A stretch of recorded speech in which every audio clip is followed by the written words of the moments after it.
Hello guys, स्वागत है आप सबका। इन तीनों के ऊपर हम डेली टेक्निकल चार्ट और एफ एंड ओ के अंदर एनालिसिस करते हैं, तो सब्सक्राइब जरूर कर लें हमारे चैनल को। साथ साथ आज हम इस वीडियो से के बाद तीन ऐसे स्टॉक भी शेयर करेंगे जिसके अंदर आने वाले समय में तेज़ी की पॉसिबिलिटी हो सकती है। पिछले दिनों की बात है, हिंदुस्तान जिंक हमने बात की थी, क्या तेज़ी आई। तो ऐसे वीडियोज़ को आप देखा करें।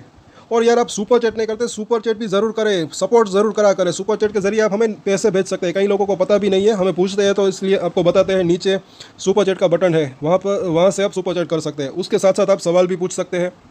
और चलिए देखते हैं अदानी पावर की बात। तो वो वीडियो ज़रूर देखिएगा। तीन स्टॉक ऐसे हैं जिसके अंदर तेज़ी की संभावना रह सकती है, वो भी हम देखेंगे। फिलहाल हम इन तीनों के ऊपर चर्चा करेंगे। तो आज अच्छा खासा तेज़ी हुई, वॉल्यूम अच्छा खासा था, और जब तक ये ट्रेंड लाइन के ऊपर है तब तक ऐसा लग रहा है कि स्ट्रेंथ बनी रह सकती है। अच्छी बात क्या दिख रही है कि सपोर्ट लेवल जो है वो ऊपर खिसका है, क्योंकि ब्रेकआउट हुआ ऐसा लग रहा है। आज के दिन अच्छा खासा वॉल्यूम, ये ज़रा देखिए।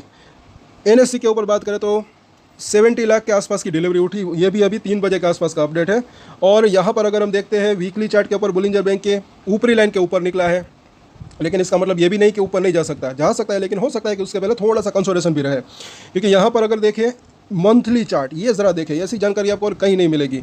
मंथली चार्ट की ये जो है मिडिल लाइन को क्रॉस किया है काफ़ी महीनों के बाद। ये कोशिश लगातार जारी थी यहाँ पर अगर आप देखें, लेकिन इस बार अब इस महीने इसके ऊपर ये क्लोजिंग दे दे तो अच्छा रह सकता है। ये जो ऊपरी लाइन है, यानी कि अभी 750 के आसपास है, अगले महीने हो सकता है कि थोड़ा सा नीचे भी आ जाए। और इसके अंदर डेली और मंथली थोड़ा सा चेंजेस भी होता रहता है, ये भी ना भूले। तो 700 सवा 700 के आसपास जाने की संभावना रह सकती है।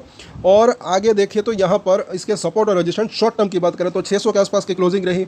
अब इसका पहला सपोर्ट एरिया 580 के आसपास का दिख रहा है, और उसके नीचे 565 से 560 का लेवल, जो कि पहले रेजिस्टेंट था। तो ये ऐसा लग रहा है कि सपोर्ट ऊपर खिसका है। रेजिस्टेंट अभी आज का जो हाई बनाया उसी लेवल के आसपास, यानी कि 600 से 620 का जोन, बस ये लेवल पार कर दे तो फिर जो है ये 650 और उसके बाद 680 से लेकर, जैसे कि हमने देखा, 720 तक जाने की संभावना रह सकती है। कल के दिन मुझे ऐसा लग रहा है कि ऊपर में 620 अगर क्रॉस नहीं करता तो नीचे में 600 जो है 580, ये एक रेंज रह सकती है। और थोड़ा सा हो सकता है कि कंसोलिडेशन रहे, उसके बाद तेज़ी की संभावना रह सकती है। अब बात करें अदानी एंटरप्राइज़ की, यहाँ पर भी जो है यही ट्रेंड लाइन अगर बात करें एक हायर लो की, तो इसका जो सपोर्ट एरिया अभी तो 2520 के आसपास का दिख रहा है। तो अभी ऐसा लग रहा है कि जब तक इसके ऊपर है तब तक स्ट्रेंथ बनी रह सकती है। पिछला जो हाई था उसको क्रॉस किया है। इसके अंदर अगर देखें एफ एंड ओ के अंदर आज के दिन क्या हुआ, तो नीचे में जो है 2600 के आसपास अच्छी खासी पुट राइटिंग हुई। ओपन इंटरेस्ट अच्छा खासा बिल्डअप है। उसके नीचे 2500 के लेवल के ऊपर भी अगर हम देखते हैं तो 2500 के ऊपर भी यहाँ पर अच्छा खासा ओपन इंटरेस्ट बिल्डअप है, और हल्की सी पुट राइटिंग हुई, सपोर्ट मजबूत हुआ है। तो पहला सपोर्ट एरिया 2600, उसके बाद जो है ये अगर बात करें यहाँ पर 2560, और उसके बाद ये 2500 का जोन दिख रहा है। ऊपरी लेवल के ऊपर अभी भी अच्छा खासा पुट राइटिंग, एक ओपन इंटरेस्ट बिल्डअप है जो कि 2700 के ऊपर, ये चीज़ यहाँ पर अच्छी दिख रही है। सामने कॉल राइटर्स भी हालांकि खड़े हैं वहाँ पर। आज के दिन जो है 2700 के ऊपर अच्छी खासी कॉल राइटिंग हुई, तो सब कुछ बढ़िया रहता है। तो यहाँ तक पहले तो तेज़ी की संभावना रह सकती है। ये लेवल पार हो तो फिर 2800 तक जा सकता है, ऐसा लग रहा है। क्यों, वो हम देखेंगे। और यहाँ पर हम देखें वीकली चार्ट के ऊपर ऊपरी लाइन के आसपास पहुँचा है, तो हो सकता है कि थोड़ा सा कंसोलिडेशन रहे। और यहाँ पर ज़रा देखें तो 200 दिन का मूविंग एवरेज इसको जो है क्रॉस किया है, इसके ऊपर टिका है, तो ये चीज़ यहाँ पर अच्छी लग रही है। और इसके आसपास इसको पहला सपोर्ट मिल सकता है, ऐसा लग रहा है कहीं ना कहीं।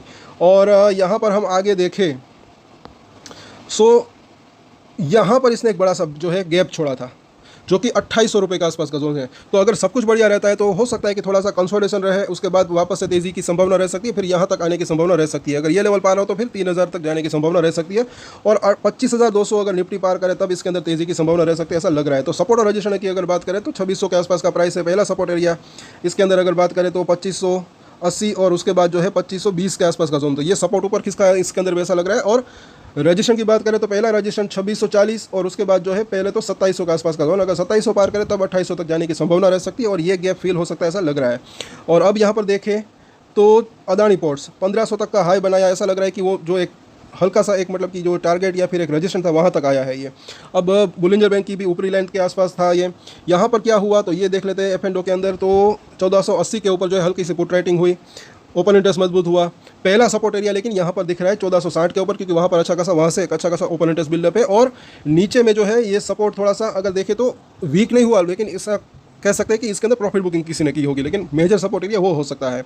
और यहाँ पर देखें आगे इस तरफ तो अभी भी ये ज़रा देखिए, अब 1500 जो है एक बड़ा हर्डल बन चुका है, ऐसा लग रहा है 4000 के आसपास यहाँ पर ओपन इंटरेस्ट बिल्डअप है। तो पहला हर्डल तो यही यहाँ पर दिख रहा है, 1520 अगर क्रॉस करे तब और तेज़ी की संभावना रह सकती है। तब तक ऐसा लग रहा है कि थोड़ा सा कंसोलेशन रह सकता है। वीकली चार्ट अगर देखें यहाँ पर, तो एक यहाँ पर इस तरीके से राउंडिंग बॉटम बन सकता है। ये जो 1600 के आसपास का हाई बनाया था वहाँ तक जाने की संभावना रह सकती है। अगर ये लेवल क्रॉस हो तो फिर और तेज़ी की संभावना रह सकती है, क्योंकि इन दोनों के बीच में जितना ही गैप है, अगर यहाँ पर ब्रेकआउट आता है तो उतनी ही और तेज़ी की संभावना रह सकती है, यानी कि 2000 तक जाने की संभावना रह सकती है। लेकिन उसमें मुझे ऐसा लग रहा है कि वक्त लग सकता है, अगर जाता है तो ऊपर तब की बात है, क्योंकि वीकली चार्ट है, एक एक कैंडल पूरे हफ्ते की कैंडल है। तो सपोर्ट और रजिस्ट्रेशन अगर देखें तो 1473 के आसपास का प्राइस है। पहला सपोर्ट एरिया 1460, उसके बाद जो है 1420 से लेकर 1400 रुपये के आसपास का जोन। और रजिस्ट्रेशन की बात करें तो बस एक ही दिख रहा है अभी तो 1500 का। बस ये लेवल पार कर दे, 1500 से एक्चुअली 1520, अगर ये लेवल पार कर दे तो जो है फिर 1560 से लेकर 1610 तक जाने की संभावना रह सकती है। तो इन सभी सपोर्ट और रजिस्ट्रेशन के ऊपर नज़र रख सकते हैं। और इसके बाद की वो वीडियो ज़रूर देखें, 3 स्टॉक्स वाली, जिसके अंदर तेज़ी की पॉसिबिलिटी हो सकती है। और आज के वीडियो में इतना ही। और एक स्टैंडर्ड डिस्क्लेमर जो कि मैं हमेशा देता हूँ, आप कोई भी ट्रेड ले उससे पहले अपनी रिसर्च करें, अपने फाइनेंशियल एडवाइजर की सलाह ले, उसके बाद ही कोई डिसीजन ले। और डिसीजन ले तो उसकी जिम्मेदारी मैच्योरिटी के साथ खुद ही ले। ये वीडियो मैंने एजुकेशन पर्पस के लिए बनाई, मेरी तरफ से कोई भी बाय या सेल की रिकमेंडेशन नहीं है। Thank you.